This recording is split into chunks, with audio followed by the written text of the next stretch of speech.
Hello, universe! I hope you are having a great night. This is Kingsley, and this is a full WWE Royal Rumble 2013 recap review. All right.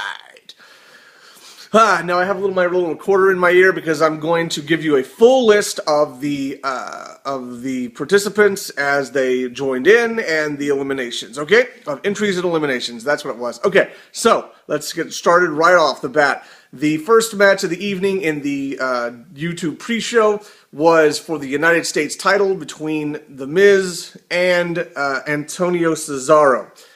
This was a decent match in my opinion. It's hard to get excited about Antonio Cesaro. I know a lot of people think he's good. I don't think he has any charisma, really. Whereas Mike Mattisau, I think that's his name, or Mike, I can't remember his name, but the guy who plays The Miz has a lot of charisma. I don't really find that the gentleman who plays Antonio Cesaro is very charismatic. I also don't find his in-ring style very interesting. Just a particular taste, but that's just my opinion. Ultimately, The Miz gets an arm injury here and is taken advantage of probably within about 10 minutes of the match and is pinned by Antonio Cesaro, who retains the United States Championship. We get right into the first match of the Royal Rumble. It is for the World Heavyweight Championship. This actually was a really pretty funny match in a lot of ways.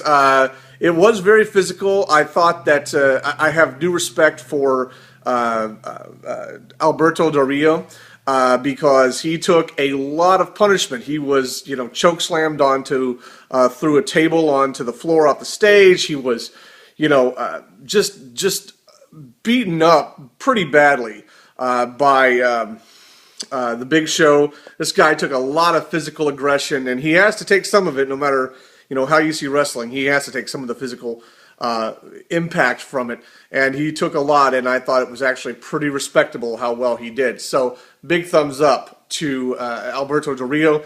The end of this match basically has the Big Show almost completely knocking out Alberto Del Rio, but he's able to get back to his feet.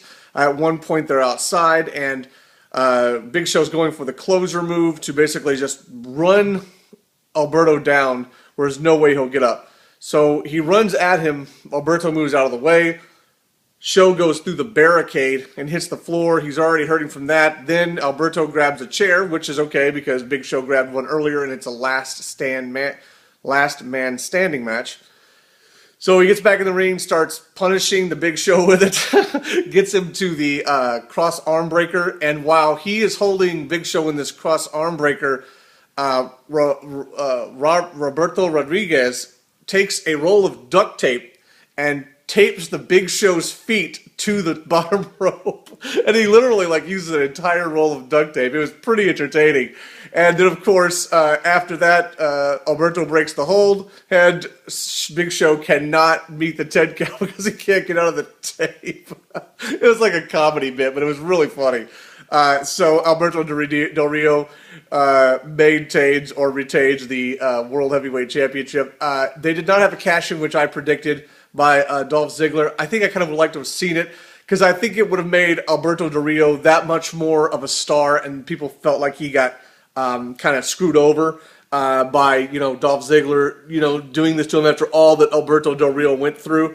They chose not to do that though, and that's cool. I think Alberto Del Rio earned new respect from me tonight. I just would have liked to have seen him going after Dolph Ziggler, since Ziggler has been fighting for the championship and in the championship picture a little more predominantly than Alberto Del Rio for a while. I would have liked to have seen Alberto Del Rio chase him to WrestleMania and maybe recaptured against Dolph Ziggler, and that would have probably done something good for Alberto Del Rio.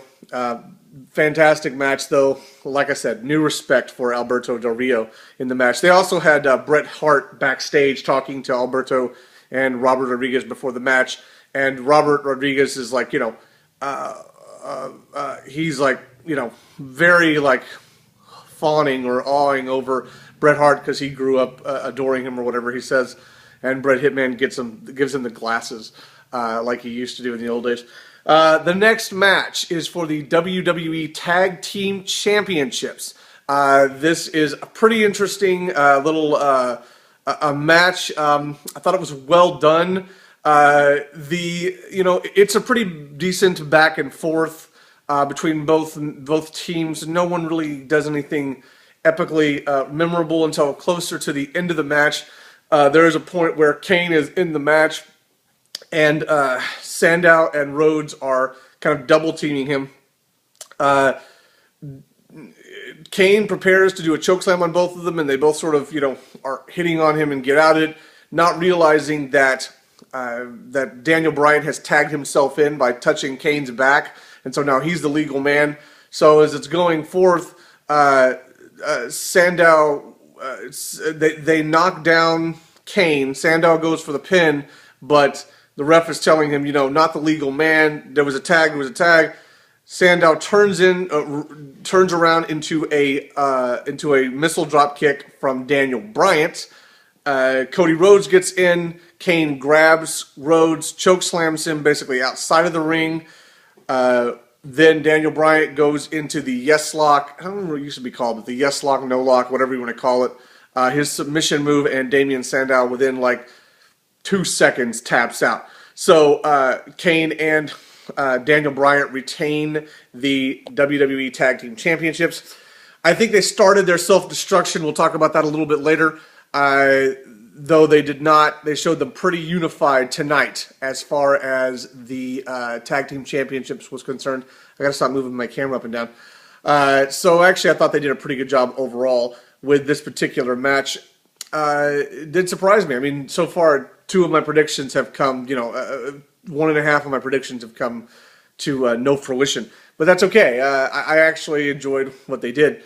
So they retain the Tag Team Championships. Next is the big event, the WWE Royal Rumble, 30-man over the top battle.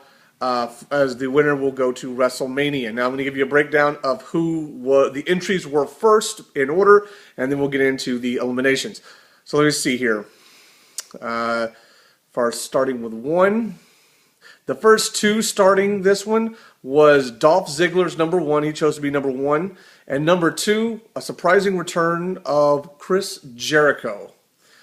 Number 3 was Cody Rhodes. Number 4 was Kofi Kingston.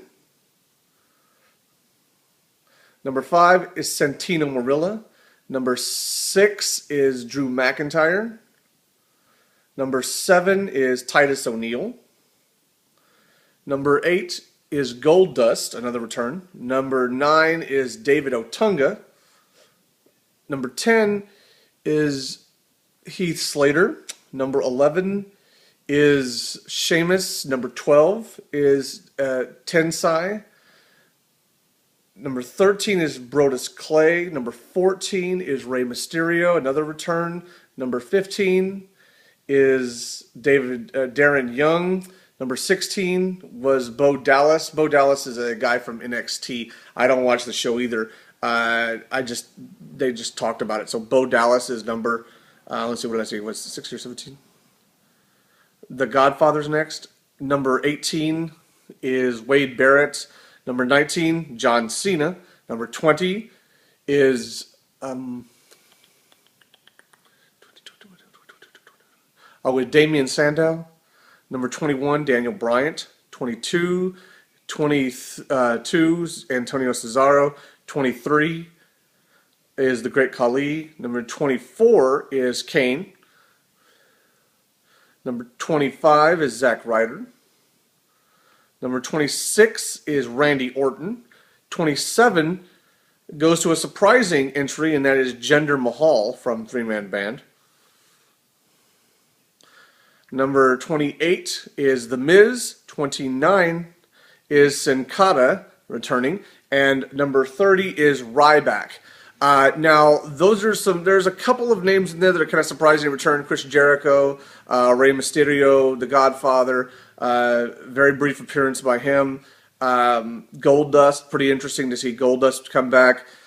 Sin Cara, Rey Mysterio, those are some pretty significant ones. I think probably the most surprising one was Chris Jericho as far as the audience was concerned. Although I do believe that, The Godfather was a pretty entertaining, very brief return. And the others didn't get as big of a reaction, I don't think, as people imagined. Goldust got a pretty good reaction, though. So I would say Chris Jericho and Goldust were probably the two people that got the biggest reactions of the crowd as far as returns are concerned. Let's go into the eliminations.